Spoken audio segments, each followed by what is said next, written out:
What kind of cardio is best? Is it the treadmill? Is it jogging? What exactly is the best kind of cardio? So the first thing I would say is it depends on what your goal is. So when you talk about lifting weights, for example, if you want to be a bodybuilder, you're going to train a certain way. If you're going to be a strongman, you're going to train a certain way. They're not necessarily the same thing. The same thing is true for cardio. So what I'm going to do to simplify the video is basically think about two situations. Situation one is you want to actually increase your cardiorespiratory health. So you want it to just make you more healthy. And then situation number two will just be to cardio in order to help you burn fat, just so you improve your body composition. Now, the reason why I bring those both up is because the approach you're going to take is going to be very different, in my opinion, depending on which one of those goals that you have. And a lot of people probably have some kind of a mixture. Well, I want to be more healthy, but I also want to lose some body fat. So you can kind of mix this up together. You could do like maybe half your sessions one way and half the other way. So let's talk about let's talk about doing cardio for your health, building your cardiorespiratory health. What's the best type of cardio for that? So the first thing I was thinking back this morning, what bodybuilders, or like when did I first start thinking hard about cardio?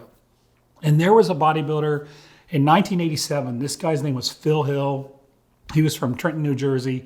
I remember watching on ESPN him win the nationals in the heavyweight class, and he was a monster. And I remember when they interviewed him, they asked him about getting in shape, and he was talking about cardiorespiratory health and how he did a little jogging and did a little swimming and all kinds of stuff. And that was the first time I really heard bodybuilders talking about cardiorespiratory health. And he said that you want to really focus on that as well, so just burning body fat.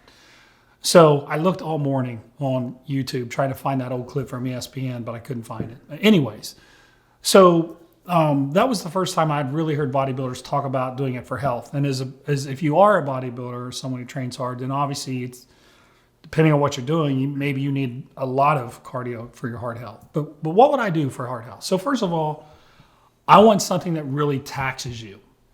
Now, getting on a step mill and going real slow, or a treadmill and typing letters to your buddies and everything, that to me doesn't represent hard cardio training.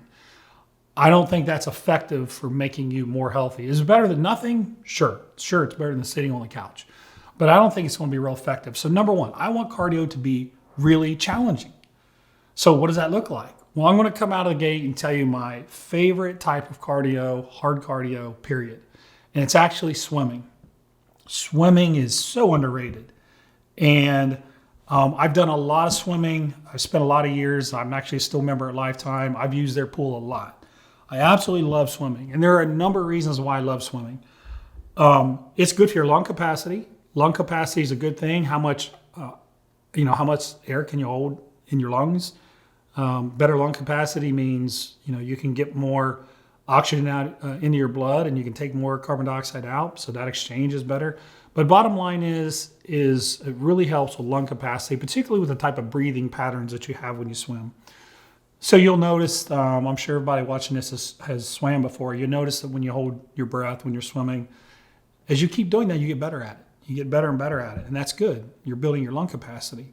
Or maybe you start off by breathing every 3 strokes during your swim, then maybe every 5, then maybe every 7.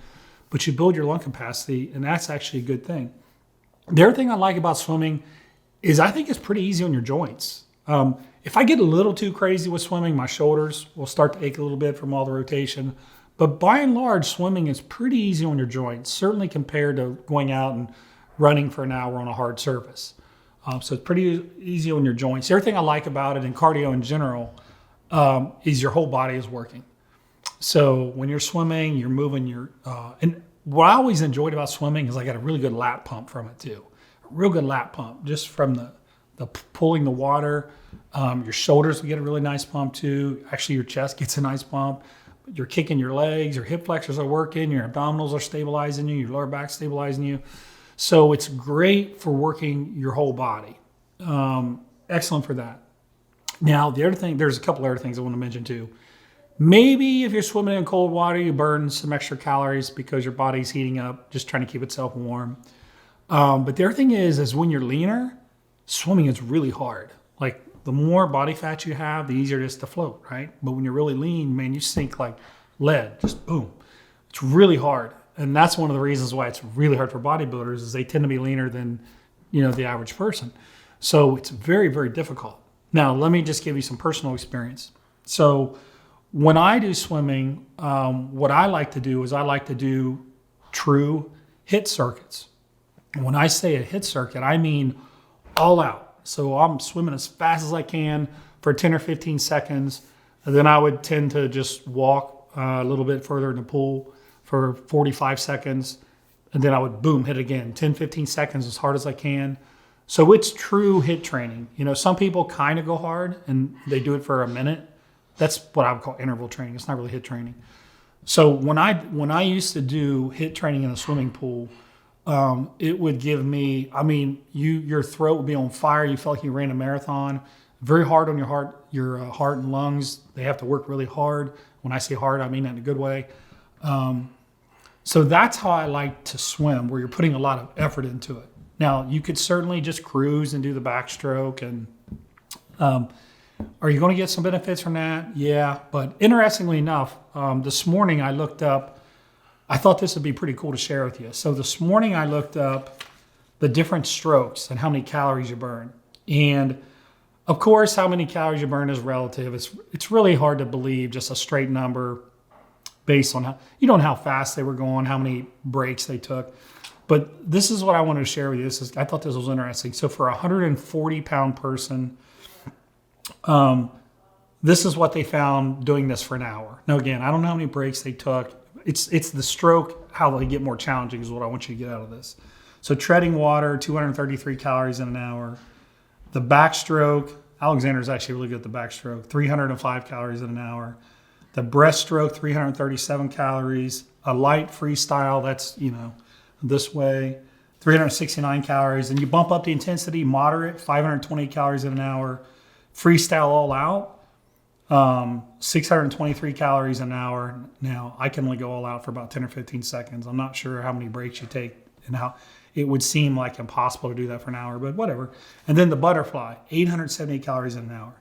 So the butterfly was always really challenging for me. I actually used to be a lifeguard when I was in junior high school, and that's the one stroke I could never learn. So I do the all-out freestyle. Now, my point in showing you that was you can actually burn a lot of calories. And you could probably add about every 20 pounds of body weight you have, you probably burn an extra 100 calories. As you have more muscle and you weigh more, higher metabolic rate, obviously you're burning more calories. So I love swimming, and that's number one. Number two, you recently saw me almost die from this, and that's the assault bike. When I was training with Lance, the assault bike has a lot of the same things that swimming has. You're using your whole body. I like whole body. It's easy on your joints. Getting on an assault bike and going is very easy on your joints. It's also very easy to replicate that 10 seconds on, 50 seconds off if you want to do that. And again, it's all out for 10 seconds and then 50 seconds off. That's the pattern I like. You could change that slightly. Very, very challenging. And then the harder you pedal, the more wind resistance you have. In the water, you had kind of the water resistance, which is actually why it's a decent for strengthening. People maybe that don't use a lot of weights can actually make them stronger. But so you got the air resistance on that assault bike. It looks like the air is going to feel good, but it actually doesn't make it feel good at all. And then the other thing I would say is, again, it's just easy to do the HIIT training on it. Some machines, like if you get on a step mill, for example, it's really hard to figure out how to go all out for 10 minutes or 10 seconds and then easy for 50 seconds. Some machines just don't lend themselves well to doing the 10 seconds hard and 50 seconds off protocol I like to use. So the assault bike, that would be my number two. So I'd have swimming number one, assault bike number two. The third one, I'd probably just have the elliptical, because you can do the same stuff in the elliptical. You're moving your whole body. You can do the HIIT cycles very efficiently. You can just go real fast. Pretty easy on your joints. Very similar to the assault bike. Doesn't quite burn your lungs. It feels like where your lungs are on fire, like the assault bike will do. But very similar. So those are like, if I wanted to do cardio for health, those are probably the three that I would do, and notice the intensity that I would say to do them at. Now, you probably have to work up to that intensity. Going all out is very, very, very difficult. And those exercises are ones that I think you can go all out on. You probably got access to some cardio equipment normally in your gym, and hopefully the pools will be opening up at some point this summer so you can try all this stuff out. But anyways, so those are the three things that I would do. Now, I did want to mention some other pieces of cardio equipment that they're okay. Like to take the rower, for example. I used to try rowing over Lifetime, but all it did was kind of fry my lower back just from constantly bending down and bending up on the row. The high incline treadmill work that a lot of people do. I like the high incline stuff, but the problem is you get to a point where it's not so much cardio. Your actual calves and legs start burning. It's like you're doing a weightlifting workout. And the same thing with just like a regular bike where you're just sitting there. I don't like that because you're not really working your upper body. Your upper body's not working. But if you start pedaling really hard, you'll notice your quads you're just on fire. And for cardiorespiratory health, I'd rather you breathe hard. I'd rather you get out of breath and breathe hard instead of just burning a muscle. So that's another consideration to take into mind.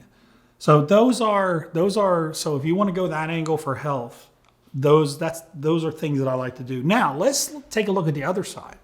Let's take a look at what if you want to just improve your body composition? What if you just want to look leaner, lose some body fat? Well, my ideas on this probably aren't going to be real popular, but to be honest with you, I think cardio is overrated. Does it work? Of course it works. You burn calories. And at the end of the day, you want to be at a caloric deficit. You want to have more of an expenditure of energy than you have coming in via food. So last week we did the video, we talked about how to get lean, how to get ripped during quarantine. And I specifically talked about taking 10% reductions in calories as your changes that you're implementing, or spreading that out over cardio and nutrition changes. So let me make this more clear. So if you're eating 3,000 calories, then if you want to get leaner, and that's kind of your baseline, then what I said was change it up by 10%. So what I meant by that was 10% of 3,000 is 300. So you could reduce your calories by 300 calories. What I also said was you don't have to do all 10% by removing food. You could do 5% by food. So now you're only removing 150 calories, and you can increase your energy expenditure by 5%. So you want to burn 150 calories. Now, to burn 150 calories, you can walk on a treadmill, you can get on an elliptical, you can do whatever to burn 150 calories. It's not that hard. So when I'm doing that kind of activity, it's really just for calorie burning. It's for no other reason than to put you in the deficit. That's the only reason you're doing it, to change your body composition. You're just trying to get into a deficit. So you can do anything. So I kind of take the different approach of now you don't really need the HIIT stuff. Now, I mean, I guess you can if you want, but here's the problem I see with that. If you're dieting, do you have as much energy as if you're fully fed and you're in a caloric surplus? You usually don't. If you're dieting, a lot of times you're tired. And the key for that HIIT stuff working is for the ability for you to go hard. And you may not have the ability to go really hard. The other thing is the HIIT type training can absolutely impact your recovery. It can absolutely impact your recovery. You do that HIIT style workout on the assault bike, and you might be feeling it the next day. Okay, so what I like about the lower intensity stuff is it doesn't really tap into your recovery. So what's the best? What can you do? I don't really have a preference. I just want you to just go at an easy pace or a moderate pace until you get your calories burned based on getting you into a deficit. So if it's 150 calories, it might take you 45 to 50 minutes on the treadmill going 3 miles an hour. If you're going to swim, maybe you could just lower the intensity and swim a little bit longer. All right, so what kind of cardio do I like personally? Number one, I like to do stuff outside. I just feel, honestly, it just feels good to get outside. It feels good to kind of meditate when you do it. It feels good to feel the sun, if the sun's out, hitting you. And I think like when you compare walking and a treadmill, for example, a treadmill's kind of moving your legs for you. I'm not saying it's easy, but at least when you're outside, you're propelling yourself off the pavement while you're walking, and you're putting a little bit more energy into it probably. Now, obviously outside, you don't have an incline that you can adjust. But again, what did I say? You don't need to kill yourself if you're just trying to burn some calories. I'd rather you just walk on a flat surface at a good pace and feel good, right? So walking outside is probably my favorite one. The second one could be, it's probably just riding a bicycle outside. I know it's just your legs, but actually there's a little bit more upper body than you'd think because of the balancing effect of staying balanced on the bike. But again, you're outside, you're feeling good. I spent in the mid 90s when I was competing, I did most of my cardio. I just rode bike outside around the area that I lived in. So I used that approach quite extensively for a couple of years. So that would be my other favorite. And then I would say my third favorite, it's probably more of actually doing like plyometric circuits, believe it or not. If you've ever seen any of my Instagram videos where I'm doing tuck jumps and things like that, I actually like to set up kind of circuits where you're just moving. Now, I didn't say weightlifting circuits. I didn't say like deadlift for a minute straight. That stuff is hard, but you got to be really careful because again, you're tapping into recovery. And also, I don't like people using barbell exercises when they're really tired because their form can go bad and then they're setting themselves up for injuries, overuse, all kinds of stuff like that. So the plyometrics are nice because it's just your body weight. So I'd love to get outside, and preferably if I can do the plyometrics outside, do those outside as well. So riding a bike outside, plyometrics outside, if you can, and walking outside. Those would probably be my three favorites outside. Again, just to kind of summarize where we're at, if you want to just do this stuff for heart health, which is an awesome goal, I'd rather see you go really hard using those three things that I said. Now, you could use what you may not have this stuff available to you right now, obviously, but just keep the principles in mind. And then again, if you're just doing it for body composition, remember, if you're doing the 10% reductions based on the calories, like I gave the 3,000 example, like let's say it's a female, let's say she's eating 1,500 calories as her maintenance, and she takes 10% down, 150 calories. So she could change her diet 75 calories down, and then she could increase her exercise to burn 75 calories. That's pretty easy to do, to burn 75 calories, right? So the cardio to change your body composition, I don't think it needs, when I see people doing like 3 hours of cardio, I'm like, man, you're not really burning that many calories. People like to show on the machines where I just burned 800 calories or 1,000 or 2,000 or 3,000 calories. I'm not sure I believe a lot of those machines when they say that, or else these people would be in massive deficits and losing weight like crazy. But anyways, so I hope this gives you a little better idea of what kind of cardio generally will work for you depending on your goals.